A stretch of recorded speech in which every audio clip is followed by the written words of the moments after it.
নমস্কার, আবার একটি নতুন ভিডিওতে আপনাদের সকলকে স্বাগত জানাই। বন্ধুরা, আজকে আমরা ওয়েস্ট বেঙ্গল পুলিশ কনস্টেবল 2024-এর যে রিক্রুটমেন্ট প্রসেসটি অনগোয়িং রয়েছে, সেই রিক্রুটমেন্ট প্রসেসের মোটামুটি সমস্ত কাজে প্রায় কমপ্লিট। মেন এক্সাম, রান, ইন্টারভিউ, তিনটে প্রসেসই কিন্তু কমপ্লিট। এখনও ফাইনাল মেরিট লিস্ট কিন্তু প্রকাশিত হয়নি।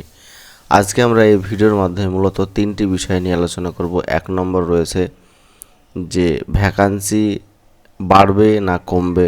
2 নম্বর রয়েছে যে কাট অফ রিটার্নের কত গেছিলো এবং তার সঙ্গে কত পেলে ইন্টারভিউতে ফাইনাল মেরিট লিস্টে নাম থাকবে তোমার। এবং 3 নম্বর যেটা রয়েছে সেটি হচ্ছে তোমাকে কি কি ডকুমেন্টস রেডি রাখতে হবে এখন থেকে ডকুমেন্ট ভেরিফিকেশনের জন্য। চলুন তাহলে তিনটে বিষয় নিয়ে আলোচনা করবো এই ভিডিওর মাধ্যমে। তার আগে বলে রাখি, যারা চ্যানেলে নতুন অবশ্যই চ্যানেলটি সাবস্ক্রাইব করবে, আর যারা অলরেডি চ্যানেলটি সাবস্ক্রাইব করে রেখেছে তাহলে অবশ্যই ভিডিওটি শেয়ার করবে বেশি বেশি করে বিভিন্ন বন্ধুদের মাধ্যমে। প্রথম যে বিষয়টি আমরা আলোচনা করব সেটি হচ্ছে ভ্যাকান্সি কি বাড়তে পারে। ভ্যাকান্সি বাড়ার কোনো রকম সম্ভাবনা নেই, যেহেতু নতুন সরকার এসেছে এবং নতুন সরকার চাইবে যে নতুনভাবে আবার রিক্রুটমেন্ট করতে। যেহেতু এটা পুরনো সরকারের আমলে, যেটা গত হয়ে গেছে যে সরকার, সেই সরকারের আমলে রিক্রুটমেন্ট, সেই জন্য নতুন নতুন সরকার এই ভ্যাকান্সি বাড়ানোর দিকে কিন্তু কোনো রকমই নজর দেবে না। তাদের উদ্দেশ্য থাকবে যে কোনো প্রকারেণ এই রিক্রুটমেন্টটা সম্পূর্ণ করে নতুন রিক্রুটমেন্টের দিকে নজর দিতে। কারণ আমরা কিছুদিন আগে যে বাজেট পেশ হলো আমাদের রাজ্যের বাজেটে, কিন্তু আমরা শুনতে পেলাম যে 20,000-এর অধিক কিন্তু বেঙ্গল পুলিশ এবং কলকাতা পুলিশ কনস্টেবলের নিয়োগ হবে এবং সেটি কিন্তু 6 মাসের মধ্যে সম্পন্ন করার একটা সম্ভাবনা রয়েছে। এবং আর একটা বিষয় আমি যেটা বলতে চাচ্ছি যে একটা সংবাদ মাধ্যমে কিন্তু আমাদের রাজ্যের মুখ্যমন্ত্রী ঘোষণা করেছিল যে সেপ্টেম্বর মাসের মধ্যে কিন্তু যে অনগোয়িং যে রিক্রুটমেন্টটি রয়েছে ডব্লিউপি কনস্টেবল এবং কেপি কনস্টেবল, সেটা কিন্তু সম্পন্ন করে নেওয়া হবে। অলরেডি কিন্তু কেসে যে সমস্ত পেন্ডিং কেসগুলি ছিল সেগুলি কিন্তু রিমুভ হয়ে গেছে। বোঝা গেল বন্ধুরা? তাহলে আমরা কিন্তু একটা আশার আলো দেখতে পাচ্ছি যে খুব শীঘ্রই কিন্তু শূন্যপদে নিয়োগ হতে চলেছে। চলো তাহলে দেখে আসি যে শূন্যপদ কেমন ছিল কোন ক্যাটাগরিতে 2024-এর ডব্লিউপি কনস্টেবলের। ঠিক আছে,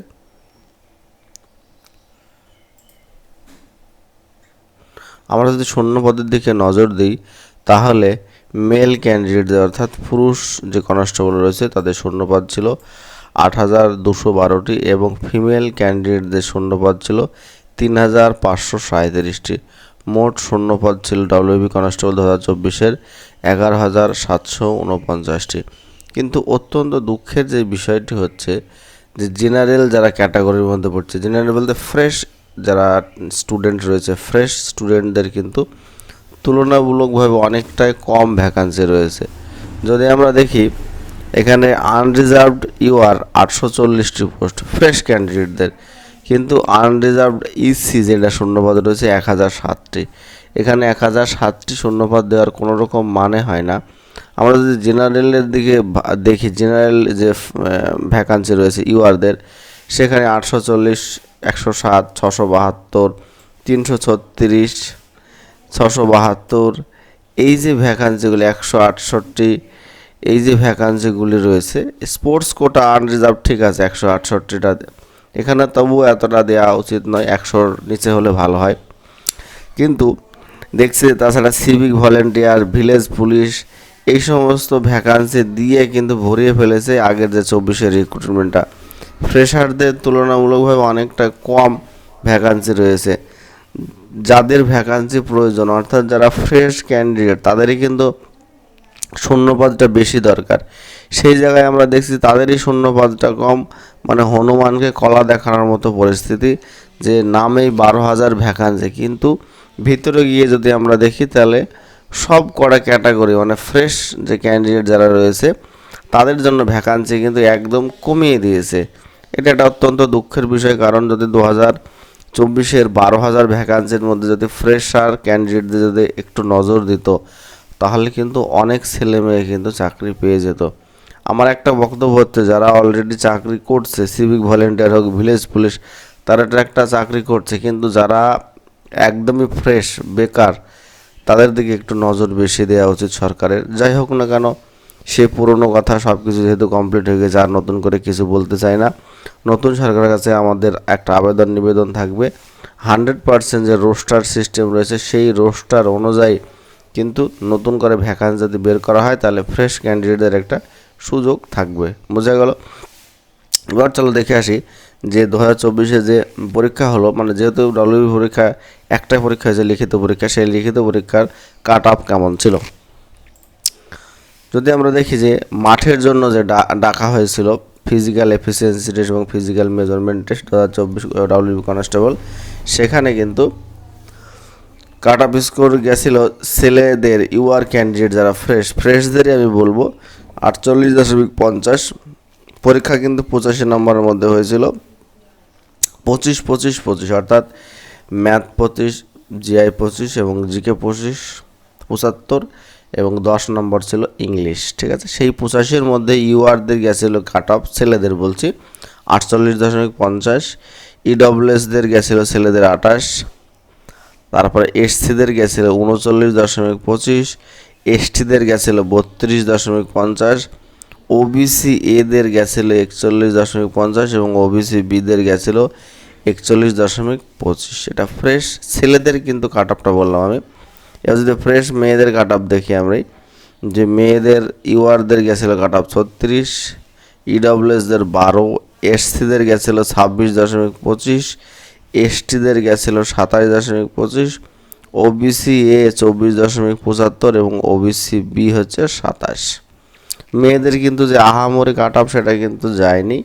কোশ্চেনের লেভেল একটু টাফ ছিল, অনেকেরই ধারণা ছিল 2010, 11, 12, 13, 16, 17 যেরকম প্রশ্ন হবে সেরকম প্রশ্ন হতে চলেছে, কিন্তু সবার মাথা ঘুরিয়ে দিয়ে কিন্তু কোশ্চেনের প্যাটার্ন একটু পরিবর্তন করার ফলে কাট অফটা কিন্তু লো হয়ে গেছে। অবশ্যই এটা উচিত ছিল, যারা অরিজিনালি পরিশ্রম করবে যে সমস্ত ক্যান্ডিডেটরা তারাই কিন্তু ডাক পেয়েছে এবং তারাই কিন্তু চাকরি পাবে।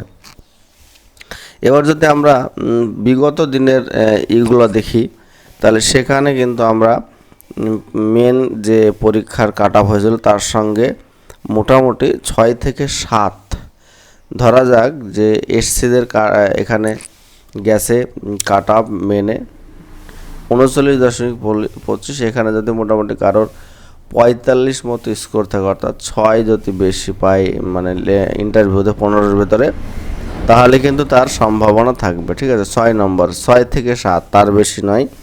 তাহলে প্রত্যেকটা ক্যাটাগরি যদি আমরা যোগ করি 6 থেকে 7, তাহলে কিন্তু যে মেন কাট অফ সেটা কিন্তু আমরা পেয়ে যাচ্ছি।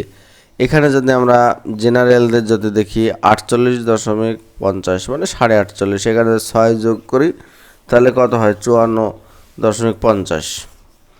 এইরকম কিন্তু প্রত্যেকটা ক্যাটাগরিতে 6 থেকে 7 বাড়বে, তার বেশি কিন্তু বাড়বে না। যাদের এইরকম স্কোর আছে এবং দেখা গেল যে অনেকে 45 পেয়েছে লিখিত পরীক্ষাতে, এবার তার হয়তো 4-5 হলেই হয়ে যাবে, তারও কম লাগবে। এবং যারা কাটায় নাম্বার পেয়েছে 39.25, তাদের 6 থেকে 7 যদি তোমরা ইন্টারভিউতে পাও তাহলে কিন্তু আশা রাখতে পারো তোমরা ফাইনাল সিলেকশন পেতে পারো। কারণ ওবিসি যে পরিবর্তনটা হয়েছে সেখানে কিন্তু অনেক ক্যান্ডিডেট বাতিল হয়ে যাবে, এটা আমি তোমাদেরকে বলে রাখছি। কারণ ক্যান্ডিডেট বাতিল হওয়ারই কথা। ওবিসি কিন্তু অবৈধভাবে ওবিসি এ বি ক্যাটাগরি করা হয়েছিল, সেটা কিন্তু নতুন সরকার এসে সেটার পরিবর্তন এনেছে এবং ওবিসিদের ইচ্ছাকৃতভাবে যেখানে 7% ওবিসিরা ছাড় পায় সেখানে কিন্তু আরও 10% ছাড় বেশি দিয়েছিল এবং এসসিদের ছাড়টা কিন্তু অনেকটা কমিয়ে দিয়েছিল। এসসিদের কাছ থেকে পার্সেন্টেজটা কেটে নিয়ে ওবিসিদের মধ্যে ঢুকিয়ে দিয়েছিল। বোঝা গেল? এইভাবে মোটামুটি আমাদের যে রিক্রুটমেন্ট প্রসেসটা হয়েছে দীর্ঘ 15 বছর। আশা রাখবো নতুন সরকার পরিবর্তন করবে সব কিছুর এবং রিক্রুটমেন্ট অর্থাৎ ছেলে মেয়েদের জীবনটার দিকেও তাকাবে, এটা হচ্ছে কথা। আর একটা যেটা বিষয় কিন্তু খুব শীঘ্রই তোমাদের রেজাল্ট যেহেতু প্রকাশ হবে সেই জন্য তোমাদের ডকুমেন্টস কিন্তু খুব সাবধানের সঙ্গে রেডি করে রাখতে হবে। যেরকম ডকুমেন্টস এইবার শোনা যাতে এসডিও ডোমিসাইল সার্টিফিকেট লাগবে ডকুমেন্ট ভেরিফিকেশনের সময়, অবশ্যই তোমরা চেষ্টা করবে এসডিও ডোমিসাইল সার্টিফিকেট রেডি করার। কারণ এসডিও ডোমিসাইল সার্টিফিকেট ছাড়া অনেকে কী হয়েছে 2011-12 সালের দিকে বিহার উত্তরপ্রদেশের ছেলেরা কিন্তু এখানে এসে এসডিও সার্টিফিকেট বানিয়ে, মানে certificate residential certificate, SDO certificate বানাতে পারেনি, অন্য সার্টিফিকেট বাসিন্দা সার্টিফিকেট বানিয়ে তারা কিন্তু পশ্চিমবঙ্গের বাসিন্দা হিসাবে ক্যাটাগরির সুবিধা লাভ করে চাকরিগুলো পেয়েছিল। কিন্তু এই বছর সেটা হবে না। এই বছর কিন্তু এসডিও ডোমিসাইল সার্টিফিকেট লাগবে। এসডিও ডোমিসাইল সার্টিফিকেট দিয়ে কিন্তু ডকুমেন্ট ভেরিফিকেশন শুরু হবে। এছাড়া মাধ্যমিকের সমস্ত ডকুমেন্ট সেট রাখবে, উচ্চ মাধ্যমিকের সমস্ত ডকুমেন্ট, আধার কার্ড, ভোটার কার্ড, যদি কারো সমস্যা থাকে তাহলে অবশ্যই এখন কারেকশন করে নেওয়ার চেষ্টা করবে। ডকুমেন্ট আর একটা যেটা হচ্ছে ক্যাটাগরি সার্টিফিকেট রিভ্যালিডেশন করে রাখতে হবে। সে ওবিসি হোক, ইডব্লিউএস হোক, এসসি হোক, এসটি হোক, যে কোনো সার্টিফিকেটধারী ক্যান্ডিডেটকে কিন্তু রিভ্যালিডেশন করে রাখতে হবে সার্টিফিকেট। খুব শীঘ্রই কিন্তু রেজাল্ট প্রকাশিত হতে চলেছে। আমাদের যতদূর খবর রয়েছে যে প্রায় সমস্ত কেসই উইথড্র হয়ে গেছে। রাজ্য সরকারের তরফ থেকে কোনো রকম কেস আর রাখা হয়নি। কেস যেহেতু রাখা হয়নি, রেজাল্টও রেডি আছে। রেজাল্ট কিন্তু যে কোনো দিন, যে কোনো মুহূর্তে তোমাদের প্রকাশ হয়ে যেতে পারে। ঠিক আছে বন্ধুরা, এই ছিল বিশেষ আপডেট ডাব্লিউবি কনস্টেবলের। এবং যারা যে সমস্ত ফ্রেশ ক্যান্ডিডেট রয়েছে, যারা এই বছর ব্যর্থ হয়েছে পরীক্ষা, 2025 সালের পরীক্ষায় ব্যর্থ হয়েছে, তারা আবার সামনে অনেক বড় ভ্যাকান্সি আসছে, সেই ভ্যাকান্সির জন্য প্রস্তুতি নাও। ধন্যবাদ।